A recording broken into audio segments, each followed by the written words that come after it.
They say time heals all wounds, but that's not true, is it? Some wounds hide. They sink deep into your psyche, buried under years of growing up, pretending, surviving. You smile, you work, you even love, but something in you never quite settles. And late at night, when the noise stops, it stirs. A silent ache, a subtle emptiness, like something essential went missing before you even knew what it was. This is not just emotional pain. It's not just trauma in the clinical sense. This is a spiritual wound formed in childhood, masked by adulthood, and ignored by almost everyone. But it's there, quietly shaping your choices, relationships, and even your identity. And until you name it, understand it, and face it, it will run your life from the shadows. Let's go back. Not just to the events of your childhood, but to the experience of it. You weren't just growing physically, your sense of self was forming. Your nervous system was learning the world. And your soul, yes, your soul, was either being nourished or slowly starved. Did you feel seen?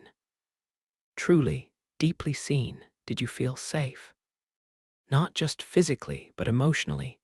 Was it safe to be yourself, to express, to cry, to play, to ask? Because if not, then something else happened. You learned to split. What was acceptable about you remained visible. The others, your truth, your sensitivity, your wildness, your anger, went into hiding. You changed to stay alive. At the time, it felt like strength to adapt, but there was a price for it. You lost parts of your spirit in the process.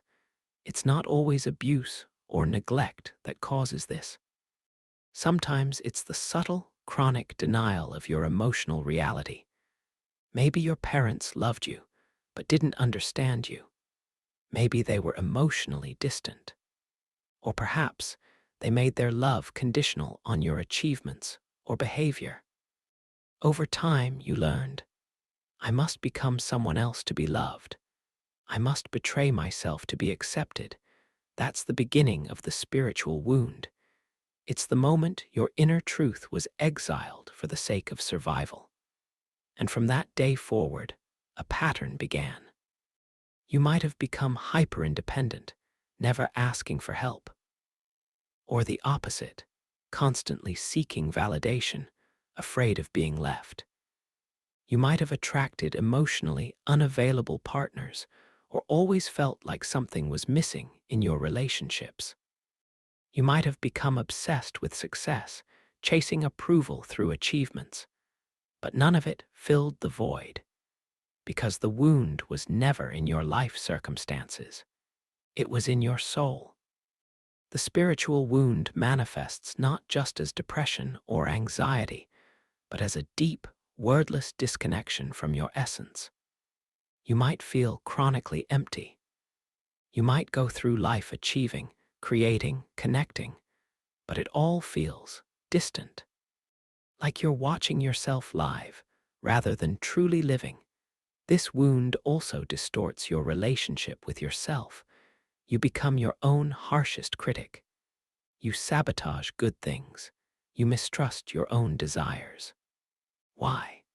Because the original message was, you are not enough as you are. That belief became your blueprint, and here's the terrifying part. You began recreating your childhood dynamics in your adult life. Not consciously, of course, but unconsciously, you sought out what was familiar, even if it hurt. Why? Because your nervous system thought that was home. That was love. That was reality. Healing isn't about blaming anyone. It's not about demonizing your parents, your teachers, or anyone from your past. It's about finally turning toward the pain you've been avoiding your entire life. And it starts with recognition. Most people don't even know they're carrying this wound. They normalize their pain. They think, that's just how life is. They confuse numbness with peace. But deep inside, something in them is crying for attention. So let me ask you, When was the last time you sat in silence and listened to what's underneath your distractions? Because the wound speaks. It just doesn't use words. It uses patterns. Chaos in relationships. Restlessness in stillness. Exhaustion from wearing a mask too long. The wound shows up every time you betray yourself to make others comfortable. And the longer you ignore it, the louder it becomes. But here's the truth, and you need to hear this. You're not broken. You were never broken. You were wounded. And the wound is not who you are. It's where you were hurt. Once you see it, everything changes. You begin to realize that your anxiety isn't a flaw. It's a signal. That your people-pleasing isn't weakness. It's a survival strategy. That your fear of vulnerability isn't irrational. It was learned in a world that didn't feel safe enough. This awareness is painful at first, but it's also liberating. Because once you understand that these patterns were learned, you can begin to unlearn them. You can stop blaming yourself for things that were never your fault. You can start grieving, not just what happened, but what didn't happen. The love you didn't get, the protection you needed, the validation that was never offered. Grief is sacred. It's the bridge between who you were forced to become and who you truly are. And that's the real journey, coming back to yourself. It's not about fixing anything. It's about remembering that before you were taught shame, you were whole. Before you were told to quiet your emotions, you were expressive. Before the world made you small, you were expansive. Healing doesn't mean the wound disappears. It means it no longer defines you. It becomes part of your story, not the author of it.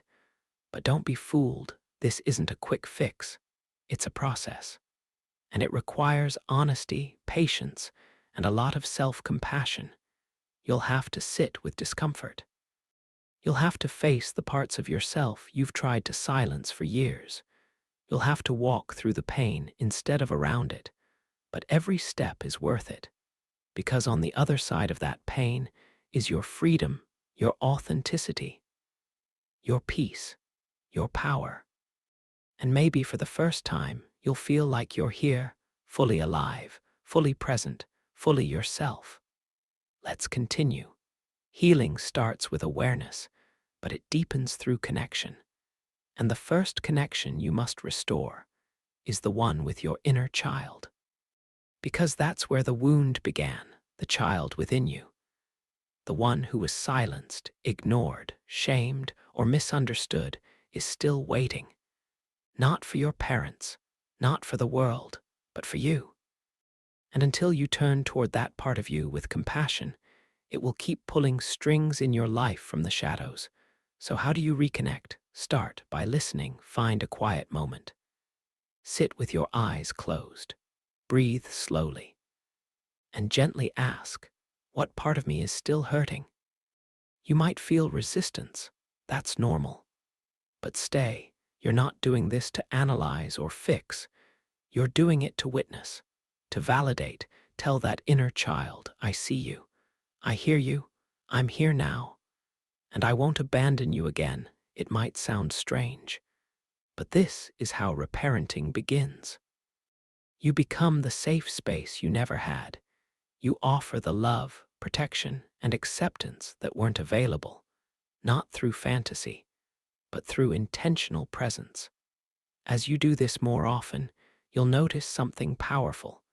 Your patterns will begin to loosen. You'll stop reacting from old wounds and start responding from new awareness. You'll stop chasing love and start embodying it. But don't expect it to be linear. Some days you'll feel empowered. Other days, the pain will feel fresh again.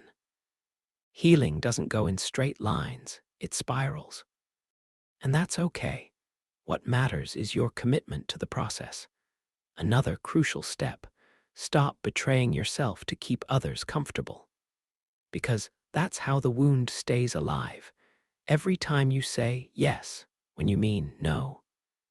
Every time you stay silent to avoid conflict Every time you minimize your needs, suppress your feelings, or shrink to fit into someone else's expectations, you reopen the original wound. Healing means honoring your truth, even when it's inconvenient, even when it's messy. It means setting boundaries, not to push people away, but to protect your peace. It means showing up for yourself, especially when no one else does. The spiritual wound from childhood taught you that love comes at a cost, that you must earn it, that you must shapeshift to receive it. But true love, real, soul-anchoring love, doesn't demand that you become someone else. It embraces your wholeness. And here's the beautiful irony: when you stop chasing love from a wounded place, it begins to find you. You attract people, experiences, and opportunities that resonate with your healed frequency, not because the world changed, but because you did. The most profound transformations happen when you choose to stop running from yourself, when you sit with the ache instead of numbing it, when you forgive yourself for not knowing better back then, when you hold your past self with the tenderness you always deserved. Let's be clear. Healing doesn't mean forgetting what happened. It means no longer letting it define your worth. It means rewriting the story you were given. It means choosing to believe that you are lovable now, as you are, not after you achieve more, fix more, or prove more. You don't need to become anyone else. You just need to remember who you were before the world told you otherwise. That's where your power lies. That's where your peace begins, and that's where your freedom awakens. So if you've been feeling lost, stuck, or broken, you're not alone. You're on the edge of something sacred, this pain you feel. It's not your enemy. It's your invitation. It's your soul calling you home. Don't rush it. Don't force it, but don't ignore it anymore. Sit with it. Walk with it. Let it teach you. Let it soften you. Let it crack open the armor you built around your heart, because beneath the pain is your light. And that light is indestructible. You don't have to live defined by your wound anymore. You don't have to keep repeating the patterns that hurt you. You get to choose something different now. You get to write a new story.